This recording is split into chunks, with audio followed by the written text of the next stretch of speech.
প্রত্যেক নাগরিকের অধিকার রক্ষা করবে সরকার, বলেছেন ডক্টর মোহাম্মদ ইউনূস। অন্তর্বর্তীকালীন সরকারের প্রধান উপদেষ্টা অধ্যাপক ডক্টর মোহাম্মদ ইউনূস বলেছেন, বাংলাদেশ একটি বিশাল পরিবার। এখানে সরকারের দায়িত্ব প্রতিটি নাগরিকের অধিকার রক্ষা করা। অধ্যাপক ইউনূস বলেন, তিনি এমন একটি বাংলাদেশ গড়ে তুলতে চান যেখানে সবাই নির্ভয়ে তাদের ধর্ম চর্চা করতে পারবে এবং যেখানে কোনো মন্দির পাহারা দেওয়ার কোনো প্রয়োজন পড়বে না। সোমবার শ্রীকৃষ্ণের পুণ্যময় জন্মাষ্টমী উপলক্ষে বাংলাদেশের হিন্দু সম্প্রদায়ের নেতাদের সঙ্গে শুভেচ্ছা বিনিময়কালে প্রধান উপদেষ্টা এ কথা বলেন।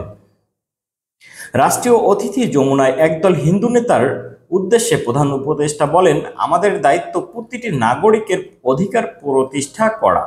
আমাদের কাজ হচ্ছে প্রত্যেক নাগরিকের জন্য ন্যায় বিচার নিশ্চিত করা। তিনি বলেন, আমাদের দেশের মানুষের মধ্যে কোনো বিভেদ থাকতে পারে না। আমরা সমান নাগরিক। অন্তর্বর্তী সরকার দেশের প্রতিটি নাগরিকের অধিকার রক্ষায় বদ্ধপরিকর।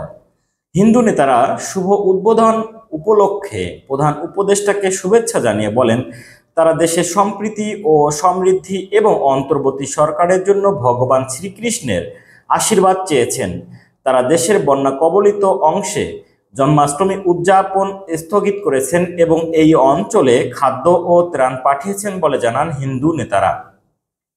হিন্দু নেতারা পুরান ঢাকার পবিত্র মন্দির ঢাকেশ্বরীতে প্রধান উপদেষ্টা সাম্প্রতিক বক্তব্যের প্রশংসা করে বলেন, এটি দেশে একটি অসাম্প্রদায়িক সমাজ গঠন এবং সমাজে ধর্মীয় সম্প্রীতি নিশ্চিত করতে সহায়তা করবে।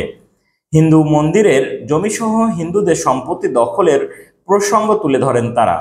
হিন্দু নেতাদের মধ্যে উপস্থিত ছিলেন হিন্দু বৌদ্ধ খ্রিস্টান ঐক্য পরিষদের কাজল দেবনাথ ও মনীন্দ্র কুমার নাথ, ইস্কনের চারুচরণ ব্রহ্মচারী, বাংলাদেশ পূজা উদযাপন পরিষদের বাসুদেব ধর ও সন্তোষ শর্মা এবং ইউনিভার্সাল মেডিকেল কলেজ ও হাসপাতালের প্রীতি চক্রবর্তী।